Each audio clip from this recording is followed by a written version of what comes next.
বানাচ্ছি চিংড়ি দিয়ে কচুরলতি। প্রথমে কচুরলতিগুলোকে এবং চিংড়ি মাছগুলোকে ভালো করে কেটে পরিষ্কার করে নিচ্ছি। তারপর চিংড়ি মাছে নুন হলুদ মাখিয়ে রাখছি। মিক্সারের জারে কালো সর্ষে, সাদা সর্ষে, কাঁচা লঙ্কা, অল্প নুন দিয়ে বেটে রাখছি। তারপর কচুরলতিগুলোকে কড়াইতে নুন হলুদ দিয়ে ভালো করে সেদ্ধ করে নিচ্ছি। কচুরলতি সেদ্ধ হয়ে গেলে আলাদা করে তুলে রাখছি। আবার কড়াইতে তেল দিয়ে চিংড়ি মাছগুলো দিয়ে খুব ভালো করে ভেজে নিচ্ছি। তারপর তুলে রাখছি। তারপর কড়াইতে দিয়ে দিচ্ছি কালো জিরে, শুকনো লঙ্কা এবং তেজপাতা ফোড়ন, দিয়ে দিচ্ছি পেঁয়াজ কুচি, আদা রসুন বাটা, জিরের গুঁড়ো, ধনের গুঁড়ো, হলুদের গুঁড়ো, লঙ্কার গুঁড়ো, সব কিছু খুব ভালো করে, অবশ্য নুন তো দিতেই হবে, নুন এবং মিষ্টি সব কিছুকে খুব ভালো করে কষিয়ে নিয়ে তেল বেরিয়ে গেলে দিয়ে দিচ্ছি সেদ্ধ করা কচুরলতিগুলো। তারপর কচুরলতি দিয়ে আরেকটু ভালো করে কষিয়ে নিচ্ছি।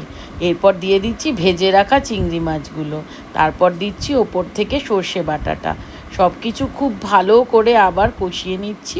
একদম শুকনো শুকনো হয়ে এলে নামিয়ে ফেলছি। আর তৈরি হয়ে গেছে আমাদের চিংড়ি দিয়ে কচুরলতি। গরম ভাতের সাথে খেয়ে কেমন লাগলো রান্না করে জানাবেন তো বন্ধুরা।